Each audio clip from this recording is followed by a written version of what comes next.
En tiedä miten tää näkyy tässä videolla, mutta mä en ole ikinä nähnyt usvasateenkaarta, joka on siis ihan valkoinen. Mut niinku usvasta tehty sateenkaari. Uusi viikko on alkanut. Kylmänä, 4 astetta oli aamulla lämpötila. Ja pääsin käyttämään taas mun kämmekkäitä. Maagiset messut oli viikonloppuna. Ja mulla on nyt tämä viikko tässä aikaa tehdä hurja määrä kotitöitä, polttopuita, kaikkea mahdollista, että mä saisin ne tehtyä ennen ensi viikkoa, koska ensi viikolla me lähdetään mun serkun kanssa Lappiin viikoksi. Ja ei vielä tiedetä yhtään, mitä aiotaan tehdä, mutta me vaan mennään silleen, minne tuuli kuljettaa ja toivotaan, että ei sada koko viikkoa. Kyllä se on kuulkaa tultava siihen tulokseen, että syksy on tullut. Ja minun pitää ruveta pikkuhiljaa lämmittelemään uunia. Kun se on kosteutta uunissa. Joo, pitää aloitella tosi varovasti tämä lämmityskausi. Mä oon tässä kirjoittamassa uutta tuotetta Noitametsän verkkokauppaan. Ja mua vähän jännittää tämä tuote. Ne, jotka on tilannut multa ostoksia, niin toisinaan mä pyrin kirjoittamaan sinne muutaman sanan. Siinä voi olla lukenut, että kiitos tilauksesta, terveisin Satu. Mutta joskus, jos mulle on tullut sellainen tunne, että tämä ihminen on tilannut tämän tuotteen johonkin tiettyyn tarkoitukseen tai tiettyä varten, niin mä oon saattanut kirjoittaa hänelle pienen viestin tai kirjeen siihen mukaan. Ja mä rupesin miettimään, että kun mulla on nyt näitä pakkoja, joista mä tykkään. Mulla on 2 erilaista tarotpakkaa ja sitten mulla on 4 erilaista voimakorttipakkaa. Ja mä ajattelin tehdä semmoisen tuotekonseptin, jossa tarot-tulkintaa, tarot kautta voimakorttitulkinta tehdään kirjeen muodossa. Tämä sopii introverteille äärimmäisen hyvin, jotka eivät halua lähteä, joita kiinnostaisi kenties tarot tai voimakorttitulkinta, mutta jotka eivät halua lähteä, jota ahistaa semmoinen face-to-face juttu. Niin mä teen tänne verkkokauppaan semmoisen tuotteen, jossa saa valita joko pelkän kirjeen, jossa mä nostan 2 eri pakasta, mä nostan 1 tarotpakasta ja 1 voimakorttipakasta kortteja, ja mä kirjoitan tämän kirjeen käsin, ja mä kirjoitan sen tulkinnan siihen kirjeenä tälle henkilölle, ja sitten sen saa myös valita, että jos haluaa, niin mä laitan siihen pakettiin mukaan intuitiolla semmoisen voimakiven, ja kirjoitan siitä, että mitä se kivi meinaa. Ja mä ajattelen, että tämä olisi sekä mulle semmoinen turvallinen intuition työstä niinku tuote, sekä sitten myös sille asiakkaalle, joka tuntuu, että tämmöinen tuote resonoisi ja hän haluaisi jotain tämmöistä kokeilla, niin tämä olisi semmoinen lempeä ja lämmin tapa, koska siis eihän kukaan enää kirjoita tänä päivänä kirjeitä. Ja mä rakastan kirjeiden kirjoittamista. Mulla on ihan valtavasti tuolla kaikkia erilaisia kirjepapereita.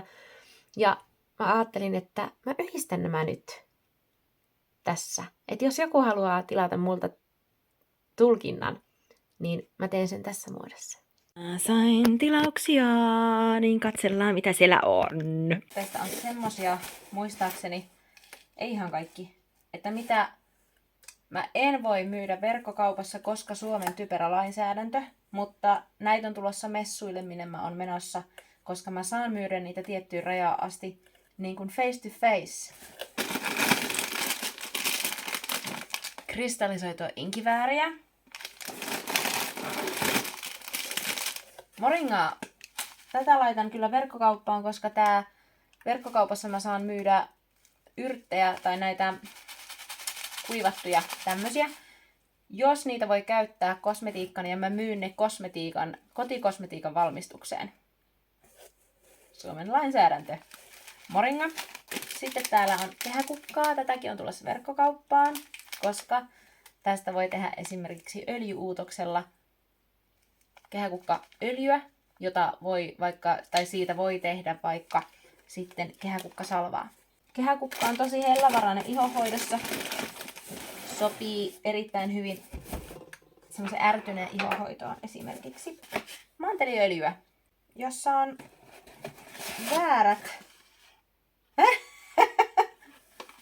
Oh my god, tästä pitää laittaa viestiä. Täällä on väärät etiketit liimattu. Tää on siis manteliöljyä. Ja manteliöljyä, tätä on tulossa verkkokauppaan. Ei näillä etiketeillä tosin, koska manteliöljyyn voidaan esimerkiksi niin kuin näitä kehäkukkia tai ruusuterälehtiä tehdä semmoista öljyuutosta. Mutta näissä on siis etiketeissä kirpeät käärmeet, hedelmämakeinen luomu. Aivan väärä etiketti. Joo, näistä pitää laittaa palautetta. Ei aivan nyt ole sattunut oikein ne. Nämä on sienisipsejä. Ja nämä on taivaallisen hyviä. Näitä on suolapippuri. Nämä on tehty siitakesienistä ja ne on, vakuumifreterattu. Ja ne on semmosia pieniä kokonaisia siitakesieniä ja ne on, mäkin testasin näitä kesällä, niin ne pysy viikon, tai siis kun söin niitä aina silloin tällöin muutaman, niin viikon pysyy tässä pussissa itsessään semmosena rapeana, että ne ei lötsähtänyt. Ja älyttömän hyvä makuisia. Näitä mä en ole koskaan maistanut. Mutta nämä on siis samoja siitakesieniä, mutta näissä on chili-makuna. Teetä, jos mä en ihan väärässä. Ei ollut, olin väärässä. Näitä on tulossa verkkokauppaan. Laventelin kukkaa. Se on ihan mahtavaa myöskin ihonhoidossa. Voi tehdä öljyuutosta. Täällä on teetä. Mä oon rakastunut näihin Shotimaan elementti- ja Magic Box teehen. Tää on tuli-elementin teetä, suklaa, minttu, chili, ashwagandha, jauhetta. Ja tää on tämmönen ayurvedinen, miten se sanotaan. Ashwagandhan sanotaan olevan hyvä jauhe ADHD:hen ja semmoiseen niin kuin hermoston toimintoihin ja erityisesti semmoiseen aivasumutilanteisiin. Mä en tiedä vielä. Mä aion ruveta ostaa itselleni yhden pussin ja ruveta testaamaan. Ja mä otin näitä tosissaan myös myytiin sinne markkinoille. Tää on mielenkiintoinen uutuus. Magic Box Tea. Nää on ihania, koska tässä on 12 teelippua. Kaikkia näitä Shotimaan teelaatuja. Yksi teelippu. Ja täältä löytyy elementtiteet ja täältä löytyy chakrateet. Omena, sitruuna. Tää on elementtiteetä. Tää on niinku tavallaan semmonen eetteri. Ja nämä on ihania, kun näissä on tosissaan nämä on niinku tämmöistä yrtti- ja maustetteetä. Että vaikka tää on niinku omena, sitruuna, niin tää on koostettu omena, sitruuna, ruoho, Kiinan ruusu, honeybush, kaakaopavun kuori, kurkuma, kaneeli, mustapippuri, sitruunamehu, sitruunauute, basilika, inkiväri, kaardemumma ja mausten neilikka. Niin nämä on ihan mahtavia nämä teet. Ja sitten laventelia, eteeriseen öljyä laventelia ja kamomillaa. Tätä tulee verkkokauppaan. Kamomilla toimii ihonhoidossa. On hyvin semmonen rauhoittava kukka.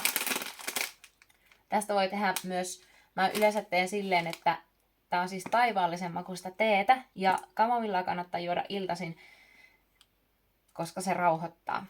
Ja mä teen siitä ensimmäisestä tavallaan annoksesta teetä ja sitten mä laitan sen lopun likoamaan kuumaan veteen siksi aikaa, kun niin pitkäksi aikaa, kun mä oon menossa suihkuun seuraavan kerran.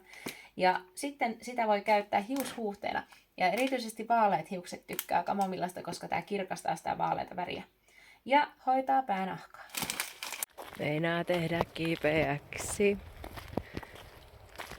Kyllähän se jo vähän arvasi, että stressi kun helpottaa ja sai nuo isot messut ohi, niin sitten tulee semmoinen, no niin, nyt pääsee loman viettaan. Kohta Lappiin. Kaverilla olisi juhlat. Joo. Mä oon varmaan joku vuosisadan stressiflunssa.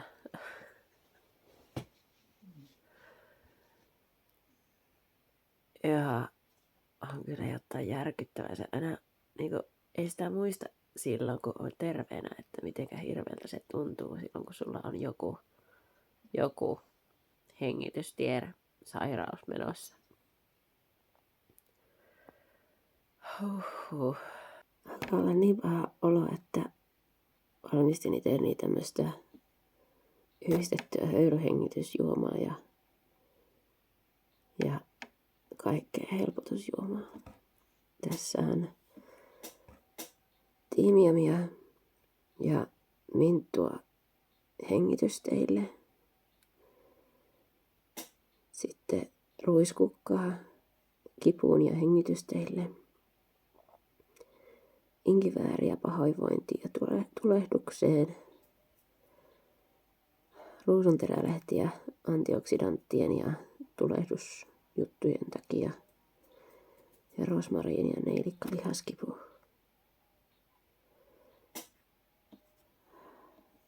Laitoin ne tänne.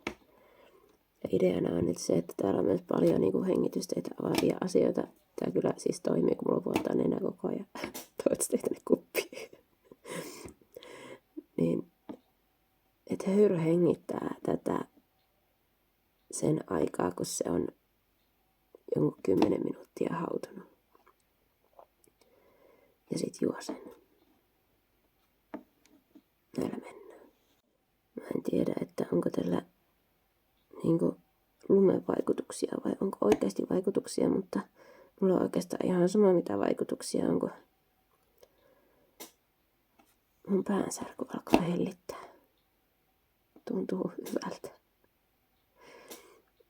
Mä en siis voi määrää enempää käyttää kipulääkkeitä, koska mulla menee maha ihan niinku todella vähästä määrästä aivan sekaisin. Niin. Testaillaan aina tämmöisiä yrttilääkintöjä. Tähän voisi vielä laittaa hunajaa, mutta mulla ei ole hunajaa. Joten en laita siihen hunajaa. Se voisi maistua vähän paremmalle, jos siinä olisi hunajaa. Ja hunaja tekee hyvää yskälle, koska se ikään kuin voitelee kurkkua. Niin se jättää semmoisen tietynlaisen semmoisen kalvon tonne kurkkuun, niin kurkku ei tunnu niin kuivalle.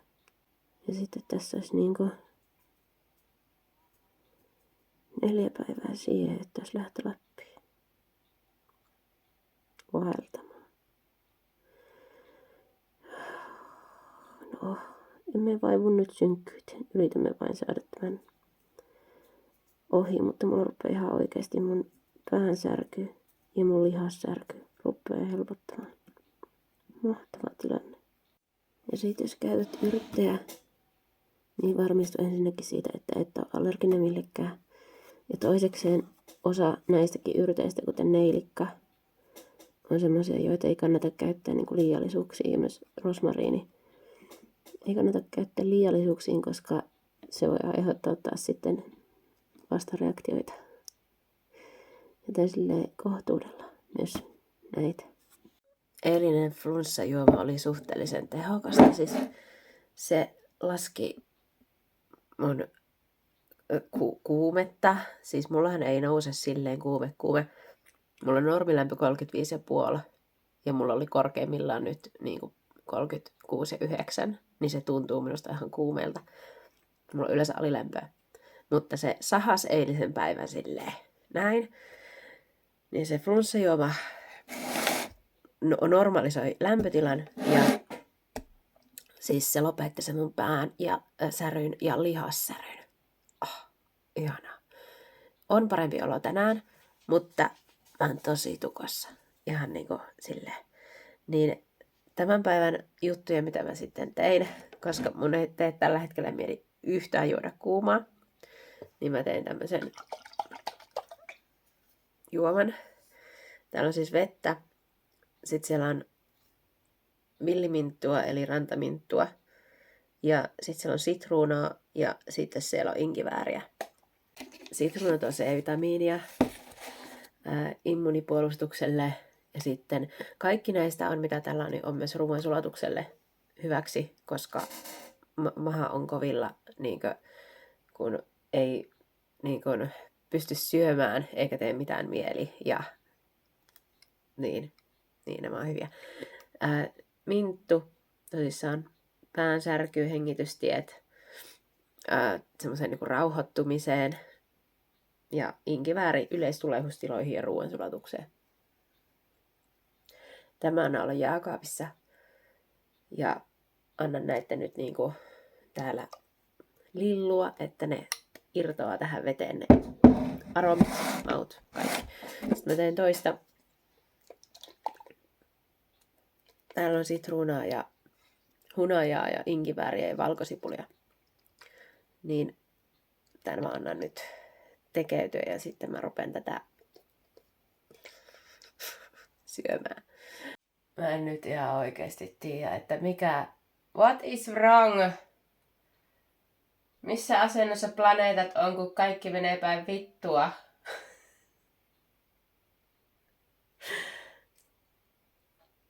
Minun viemäri ei vetänyt enää ollenkaan. Ja sit mä avasin sen ja mä putsasin sen. Ja nyt kun mä yritän laittaa sitä takaisin, niin tämä vuotaa tuosta yhdestä välistä. Mä en saa sitä tiivistymään. Ja tämä on ihan liikaa tekemistä silloin, kun on kipeänä, mutta kun se viemäri ei vetänyt enää ollenkaan, niin mä en pystynyt pesemään käsiä tai hampaita tai pyykkiä pitäisi pestä.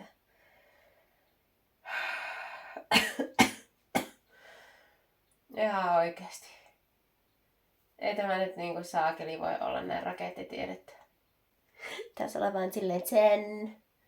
Mulla on muuten liesituuletin. Moottori varmaan sökönä. Niin, ja talikko. Auton korjaamolle.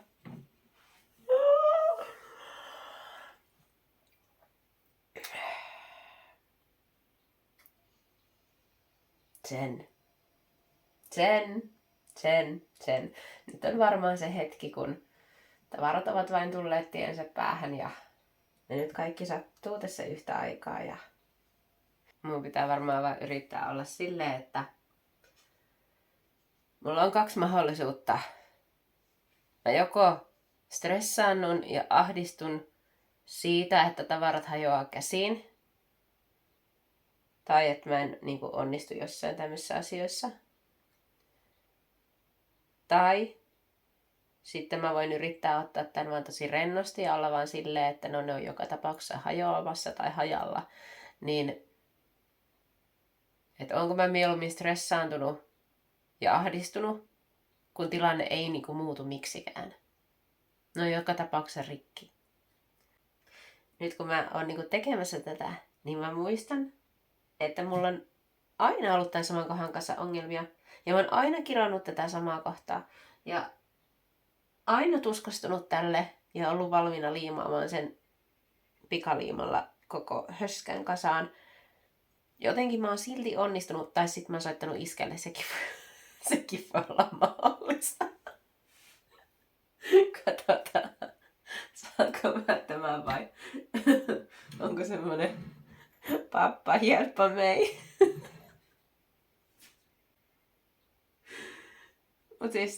Mut siis oikeesti ihminen, joka pystyy tekemään kirjomalla perhosen siipiä ja rakentamaan alusta asti jotain fucking peilejä, joissa on sieniä ja vaikka mitä muuta, tekemään siemenhelmistä koruja. Kyllähän semmonen ihminen nyt yhden viemärin tommosen kohan pitäisi pystyä saamaan paikoilleen. For real. Tunnin jälkeen huomattavien purkukertojen jälkeen Strong ja Independent Woman soittaa iskälle. Ja iskä tulee kahtomaan tilannetta.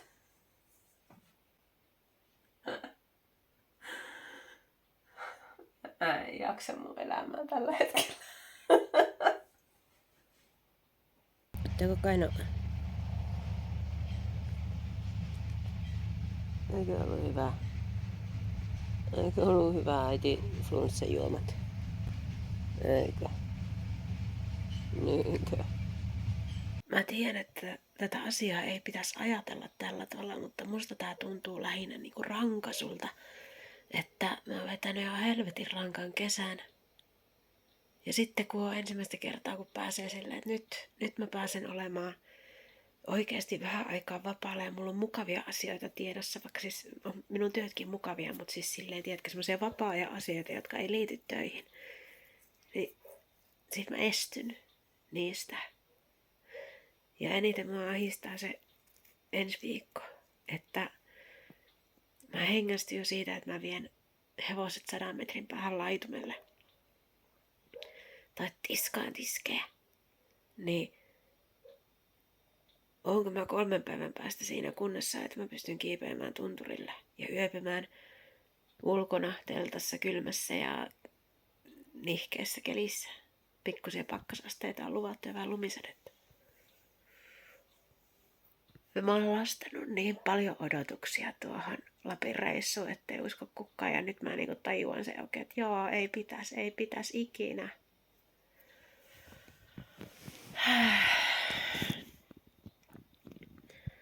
Se on niinku minun mielessä tullut semmoiseksi palkinnoksi tavallaan siitä, että kun se on suunniteltu silloin jo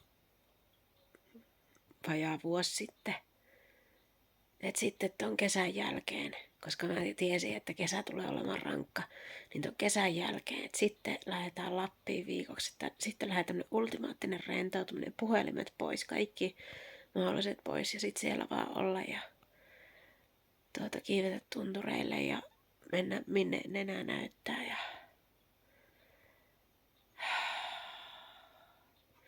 että se on niinku se ultimaattinen palkinto tästä kesän jaksamisesta ja nyt se on vaakalaudalla. Ai jumalauta, että tuntuu epäreilulta. Vaikka mä tiedän, että kuka lupasi, että tämä elämä olisi reilua. Ei kukaan saatana ole tehnyt semmoista lupausta. Mutta siitä vaan tulee semmoinen hyvin ihmismäinen olotila, että kyllähän tämä nyt jossain vaiheessa, että ei voi olla silleen, että joka paikka hajoaa, kaikki mihin mä kosken, niin hajoaa käsiin. Ja korjauslista vaan kasvaa. Ja sitten tulee kipeäksi. Ja se kipeys poistaa kaikki ne hyvät niin kuin, tapahtumat, mitä sä oot suunnitellut. Niin se tuntuu niin saatanan epäreilulta, että ei mitään järkeä.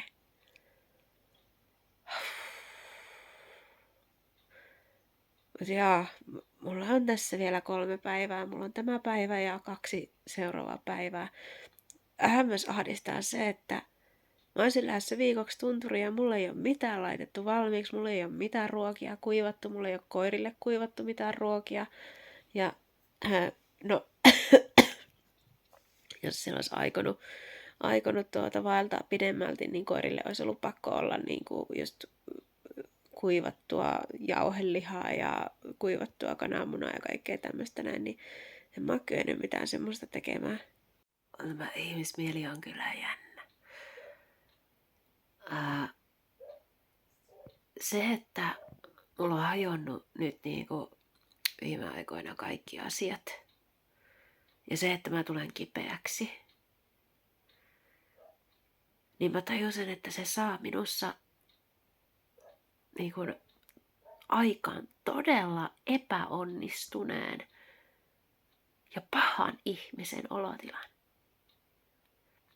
Ja sen kun sanoo tälleen ääneen, niin on silleen, että kuinka sekaisin pitää ihmisen olla, että se niinku ajattelee noin, mutta mä veikkaan, että tää on jollekin muullekin ihan tuttu olotila.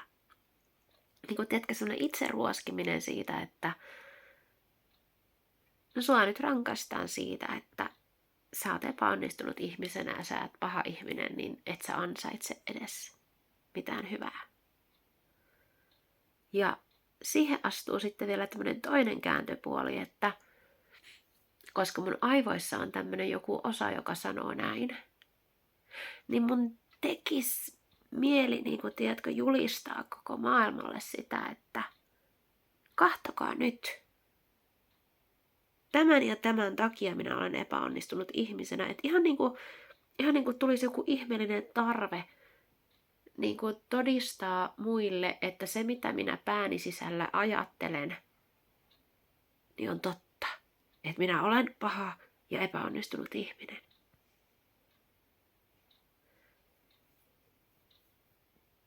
Niin kuin tähän niin absurdi ja täysin järjetön, ei minkäännäköistä logiikkaa sisältävä ajatus. Että mä oon nyt kuulkaa tätä tässä pohtinut vähän, koska ensin meinasin vaipua epätoivoon ja rupesi itkettämään ja kaikki mahdolliset, että mä en ansaitse lähteä sinne Lappiin, että sen takia mä oon nyt kipeänä ja sen takia kaikki hajoaa ja sen takia mä oon taas taloudellisesti kohta siinä tilanteessa, että mä en kykene korjaamaan näitä hajonneita asioita. Niin mä olen vain paha ihminen. Mä olen epäonnistunut ja paha ihminen, joka ei ansaitse tällaisia asioita. Niin kuin silleen, what the fuck satun pää? Niin kuin, nyt jumalauta, shut the fuck up. Ja en mä todellakin ansaitsen. Mä ansaitsen kaiken hyvän, mitä tällä ihmiselämällä on niin kuin tarjota. Ja niin ansaitsee ihan joka ikinen ihminen. Et niin kuin mä en tiedä, mistä tämä ajatusmalli tulee, mutta se on tosi vahingollinen. Tosi vahingollinen, siitä ei ole mitään apua. Ja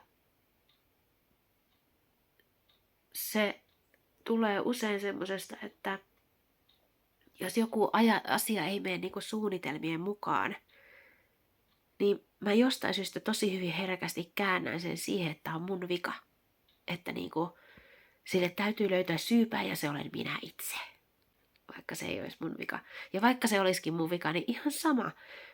Asiat joskus ei mene niin kuin ne menee ja minun niin kuin luulisi tietävän sen, koska niin kuin hyvin harvoin asiat menee niin kuin mä suunnittelen niiden menevän, mutta toisinaan mä osaan suhtautua niihin silleen, että ei mitään, että muutetaan lennosta suunnitelmaa. Mutta sitten on tämmöinen, niin kuin just tää Lapin reissu, niin mä oon lastannut siihen niin paljon odotuksia, että se niin kuin on alkanut elämään omaa elämänsä minun pään sisällä ja se on tavallaan, se on niin täynnä odotusta, että jos siitä yksikin pieni yksityiskohta menee päin prinkkalaa, niin se on pilalla. Ja silleen, hetkinen, että eihän se nyt näin mene. Eihän se voi mennä näin. Jos mä oon kipeänä, niin mä oon kipeänä. En mä lähde itteni tappamaan sinne tuntureille, että niin kun hirveästi varoitellaan siitä, että niin kun varsinkin näinä päivinä, että ihmiset lähtee liian äkkiä riehumaan ja repimään jonkun flunssan jälkeen. Ja ne saa jonkun sydänlihaksen tulehuksen ja sitten ne pahimmassa tapauksessa kuolee tai sitten ne on niin kuin vuoden tekemättä yhtään mitään, niin eihän mä nyt herran jestas lähde semmoista tekemään, että se nyt on vaan niin kuin tilanne otettavana semmoisena, kun tilanne tulee, mutta se ei silti tarkoita, että se olisi yhtään huonompi se tilanne, mikä tulee. Että se on vaan minun päästä kiinni se, että pystykö mä nauttimaan siitä tilanteesta, mikä milloinkin on. Vai enkö? Että haluanko mä, niin kuin täällä kädellä on se, että haluanko mä tuntea itseni paskaksi ja huonoksi ja epäonnistuneeksi ihmisenä, niin kuin koko minun elämä turhaa, aivan turhaa, hirveän paska olo. Ja haluanko mä vielä todistaa muille myös sitä, että kattokaa nyt, kun tämä minun kuvitelma minun pään sisällä, että mä oon ihan paska, niin nämä todistaa sen todeksi. Huomaatko nyt, että minä olen oikeassa. Minä olen paska ihminen. Niin miksi se tarve olla oikeassa ja todistaa se minun todella huono ajatus itsestäni oikeaksi olisi tärkeämpi kuin täällä toisaalla olisi semmoinen, että no, mä olen nyt kipeänä. Mä annan itselleni aikaa ja armoa, koska mä oon nyt kropan vetänyt aika koville ja se vaatii nyt aikaa toipua. Ja jos se sotkee vaikka niin pahasti mun Lapin reissu, että mä en pääse lähtemään sinne, niin mä en sit pääse lähtemään sille. Mä lähden sinne joskus muulloin.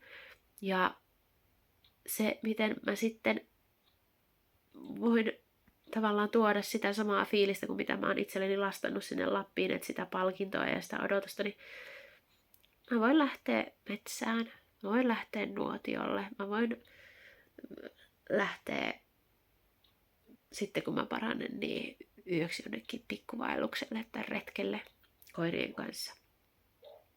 Ja nauttia siitä tilasta, mikä milloinkin on, ja antaa kehon nyt parantua. Niin jos nyt silleen niin katsoo, että ei täällä sä voit todistaa olevasi paska ihminen ja olevasi oikeassa siinä. Ja täällä sä voit tehdä kustakin tilanteesta semmoisen, että sulla on hyvä olla ja sä oot armollinen itsellesi. Silleen, miksi tämä vaihtoehto valitaan niin usein tämän vaihtoehdon sijasta? Ja kukaan ei voi tulla nyt väittämään, että minä olisin ainoa, joka tuntee näin. Ei varmasti ole, koska mä näen sitä ympärilläni, miten paljon tämä vaihtoehto valitaan tämän toisen sijasta. Ja mä teen sitä myös itse. Mä haluan tehdä enää sitä. Mä aion hypätä tänne liikaan. Jossa mä en oo paska, enkä mä oo huono, enkä mä oo epäonnistunut ihmisenä. Vaan mä nyt satun olemaan kipeä ihminen. Ja mä annan keholleni aikaa toipua. Se, että minä olisin oikeassa siitä, että mä olen paska ja epäonnistunut ihminen, ei ole minulle todellakaan tärkeää. Kumpaan liikaan sä kuulut? Mä luin erään artikkelin. Tämä ei ollut siis mikään tieteellinen julkaisu, vaan artikkeli. Että yleensä usein naisilla, joilla on ADHD, niin heillä astuu tosi nuorena mukaan maskaaminen, jolloin naisten ADHD:tä tai siis tyttöjen ADHD:tä on todella vaikea tunnistaa kenenkään, koska nämä ihmiset ja henkilöt ovat niin taitavia maskaamaan. Eli tavallaan piilottamaan oireensa ja leikkimään sellaista, millaisena he näkee muut ihmiset heidän ympärillään. Eli se joukkoon kuulumisen tarve on niin suuri, että sitten kun sä oot vähän erilainen, niin sä yrität maskata piiloon niitä omia erikoispiirteitä ja yrittää olla niin kuin muut. Ja samaan aikaan mukaan astuu miellyttäjä, joka on hyvin usein naisilla, tämmöisillä tytöillä, naisilla, että viimeiseen asti, vaikka oman itsensä kustannuksella, yritetään miellyttää muita. Ja tästä mä rupesin miettimään. Yhä edelleenkin tämä on taas tämmöistä satun keittiöpsykologiaa, jolla ei ole minkäännäköistä tieteellistä näyttöä. Mutta se, että kuinkahan usealla tämmöisellä tytöllä, joka on kasvanut naiseksi, jolla on ADHD-piirteitä, niin on maskaamista, semmoista miellyttäjää, ja kuinka usea heistä on semmoisia, jotka on tosi itsekriittisiä ja syyllistää itseään tosi herkästi asioista, vaikka ne ei oikeasti olisi hänen syytään millään tavalla. mutta se syy etsitään silti aina niin kuin itsestä. Niin mä rupesin miettimään, että onko näillä 3 niin kuin jotain yhteistä. Että voiko nämä olla kaikki johtuvaisia siitä, että kun ei tunneta olevamme osa porukkaa, niin maskataan, ruvetaan samalla, haetaan se sisäinen miellyttäjä kaikkia muita kohtaan, paitsi itseään kohtaan. Ja sitten jos joku epäonnistuu, niin syytetään itseään sieltä, koska eihän nyt ketään muuta voi syyttää, koska eihän nyt niin kuin miellyttäjä ihminen semmoista tekisi, mutta itseään saa ruoskia niin kuin olan takaa. Niin mä mietin, että onko täällä jotain sellaisia niin kuin havaittavissa, että onko niiden välillä yhteyksiä. Mutta sanotaanko näin, kuulkaa, että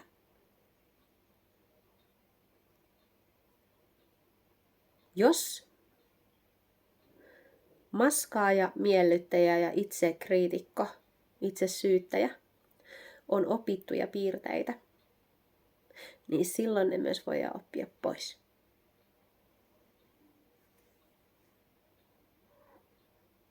Ja sitä mä teen koko ajan.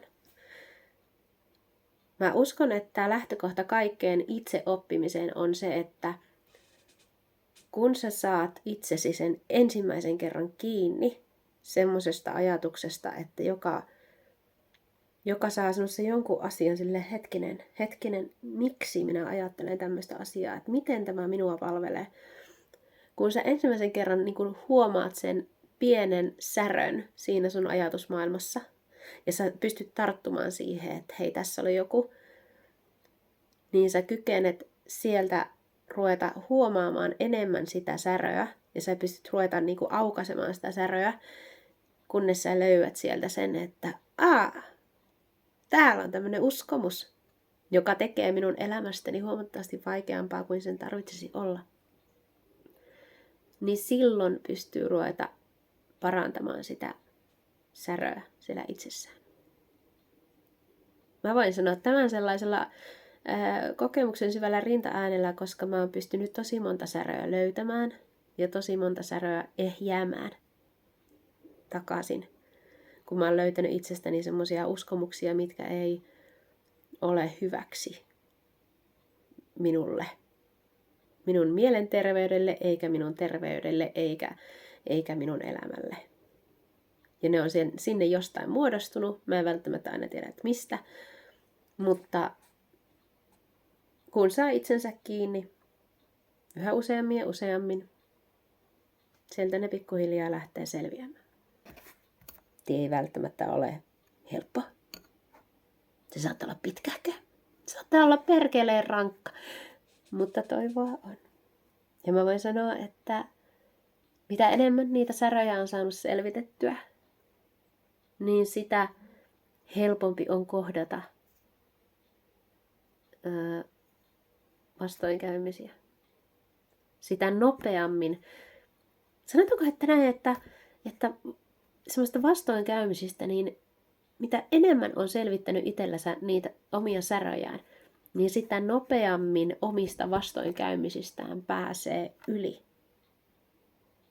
Jostain syystä. Jolloin mä näen sen niin, että elämä helpottuu, koska mun ei tarvitse kärvistellä enää niin kuin päivätolkulla tai viikkotolkulla jossain asiassa. Koska minun aivot on oppinut keinoja, millä niitä voidaan tarkastella eri tavalla.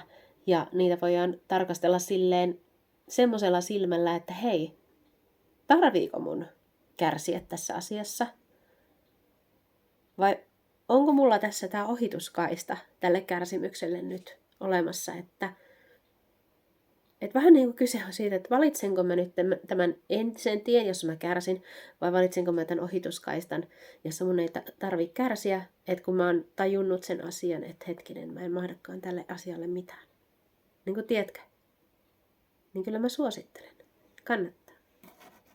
Mutta tämä oli tämmönen kipukohtia kertaa paljon taas itse oppimista. Ja en todellakaan tiedä vielä miten käy. Pystynkö lähtemään Lappiin vai enkö pysty. Mutta mä jotenkin nyt tuntuu, että mä oon päässyt rauhaan sen asian kanssa, että nyt mun on annettava mun keholle aikaa toipua tästä sairastumisesta ja päästettävä irti kaikista odotuksista, että mitä mä oon lastannut, koska mulla on nyt semmoinen ajatus mun päässä, että kävipä miten kävi, niin mä aina pystyn tekemään mukavia asioita. Sitten kunhan mä parannun. Ja nyttenkin tämän sairastumisen aikana, niin mä teen semmoisia asioita, mitä musta tuntuu, että jos se on sitä, että mä makaan 16 tuntia päivästä vuorokaudesta sängyssä kuuntelemassa äänikirjoja, niin se on sitten se just sen hetken paras, että mitä mä voin tehdä. Niin katsotaanhan sitten, että mitä ensi viikko tuo. Tuoko se Lapin tuntureita vai tuoko se jotain muuta. Mutta toivottavasti sä pysyt terveenä. Jos et pysy terveenä, niin muistetaan armo itsellemme, lempeys.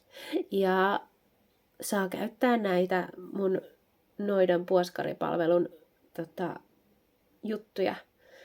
Täytyy sanoa, että se yrttijuoma, minkä mä näytin, niin helkkarin hyvä kipulääke, helkkarin hyvä kuumeenlaskija. Saa kokeilla, mutta muista, että jos olet jollekin allerginen, niin tietenkään älä silloin käytä niitä yrttejä. Aina löytyy sitten vaihtoehtoja.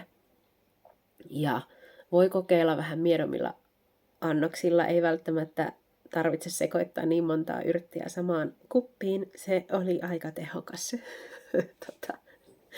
Mutta kokeile, testaa. Jos et ole allerginen, niin ei siitä haittaakaan ole. Uskoisin. Omalla vastuulla puoskaripalvelun ohjeita.